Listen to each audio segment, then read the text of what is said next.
you know who I am and you know what I hope. Sorry that we have to rush through this, but I want to get through this marathon as fast as possible. Chapter 2. It was midday now, but the temperature felt perfect to Ethan. Neither too hot nor too cold. In May 2009, the midday temperature in Reading would be soaring. It would be a dry heat and California wildfires would be in full singe. Often in the summer months, the air would be too acrid to stay out for long. The Mesozoic era was supposed to be a full 10 degrees Celsius warmer than the Earth today. For a split second, Ethan felt a twinge of dread. I hope the asteroid that obliterated the Mesozoic era isn't going to strike anytime soon, he thought to himself. I wonder if I should tell Littlefoot about the meteor. Nah. Ethan thought it would be better to keep it to himself. Ethan was surprised by how much he enjoyed traveling on foot instead of by car or bike. He had read that in 2009 the air quality was not as good as it once been. In Las Vegas, they pump oxygen into casinos to keep people feeling energized and refreshed so they can stay and gamble longer. Ethan wondered if the air he was breathing was more oxygen-rich, and that's why he wasn't tired as they walked. Yeah, because when I think of Land Before Time, I think about the air they pump inside of a casino. Ethan and Littlefoot made their way through the meadow, overflowing the lush vegetation in full fern. The dew passed a giant maguna tree, and a huge dragonfly flew over Ethan's head. The dragonfly's wingspan had to be some 30 inches, 2.5 feet, and its body was a full 1.5 feet. Ethan had read about this guy. He was the largest insect ever, the Mananaguna dragonfly, as he buzzed away. Ethan heard a faint sound that he had first mistook as for thunder. The sound grew louder until Ethan realized it must be the thundering falls. Littlefoot and Ethan made their way around the enormous gravitational boulder. Suddenly the fall rose up and magnificently before them. They were at the base of the waterfall, towering 300 feet into the air. Ethan was amazed. Whoa, this is better than Bernie Falls! Ethan exclaimed slowly. Littlefoot just stared at Ethan questioningly. It was then Ethan realized Littlefoot couldn't hear what he was saying over the roar of a wall of water.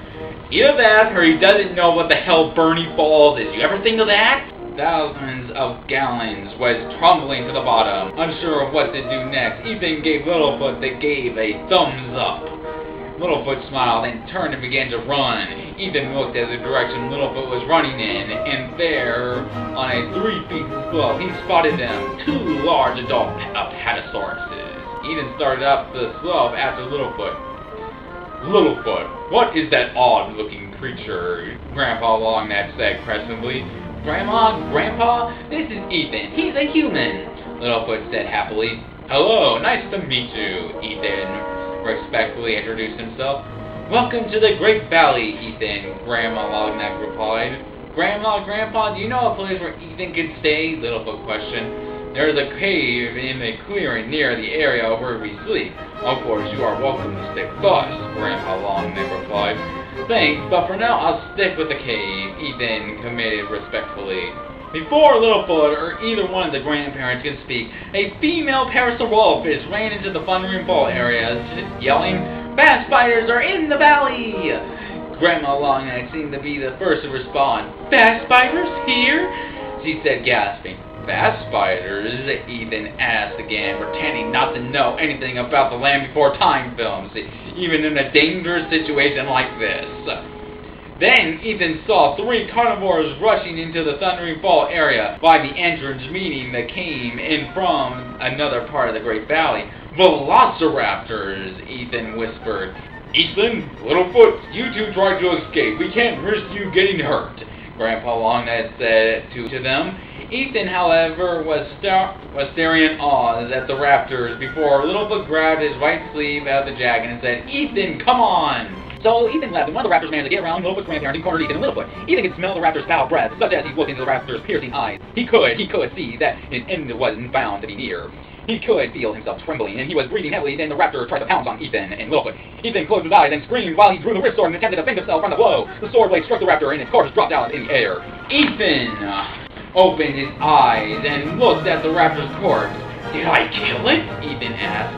"Yes," Littlefoot said. Suddenly the two heard a scream. It sounded like Grandma Longneck. Ethan and Littlefoot turned to see what it was. A raptor was climbing on top of her and was carrying out her flesh. Ethan was afraid at first, but soon he climbed up at the elderly Longneck and fought the carnivore, which slashed at his neck with its killer claws. Ethan barely managed to dodge the attack, but then struck the raptor in the side before the raptor countered and pushed Ethan onto the ground. But he then stabbed the raptor in the belly. Ethan then stood up and walked out in front of both the Littlefoot's grandparents, only to be confronted by the third and final raptor, which let out a call for help, but no response came. The raptor's comrades were dead, slain by the unknown creature standing right in front of it. The raptor let out another screech and charged at Ethan, who ran and struck his entire sword in his hand into the raptor's side. The carnivore ran past. When Ethan removed his sword, the raptor then realized that it had been scarred and would get his mysterious creature back for it. Then the raptor retreated back to the mysterious beyond. Littlefoot ran up to Ethan, who was looking at his blood-covered hands. The sight was so horrifying that Ethan was shaking. "Yeah, and you didn't have a problem killing the other raptors, didn't you?" Luckily, Ethan found a puddle near his position where he could wash the raptor's blood off of his hands and his sword. "Ethan, I had no idea," Grandpa Longneck said. Ethan turned to face him. "I was scared to death the entire time. I haven't used the rift sword in actual combat before," Ethan replied. Everyone looked confused. "Rift sword? Combat?" Grandpa Longneck stopped and said, "Well, whatever you mean. I thank you for protecting my mate and my grandson." Ethan slightly grinned. "You're welcome," he replied. "It's getting a bit late," Grandma Longneck said, so they all left the Thundering Falls. While sleeping, Ethan had a nightmare. He was dreaming that the pack of velociraptors were chasing him through the seemingly endless forest during the midnight. As Ethan ran, one of the raptors pounced on him. Ethan quickly woke up before the dream could continue. "It's okay, it was only a dream," Ethan whispered to himself, breathing heavily. Suddenly, he heard someone call his name. Well, there you go. There's chapter 2. We still have 2 more chapters left and 3 more stories left. And you know what that means? I finally get to torture you all with a 3rd chapter. Yes, that's right. That is right. A 3rd chapter you all have to listen to me read. You're all doomed. You're doomed. Oh God, I hate this Vic too.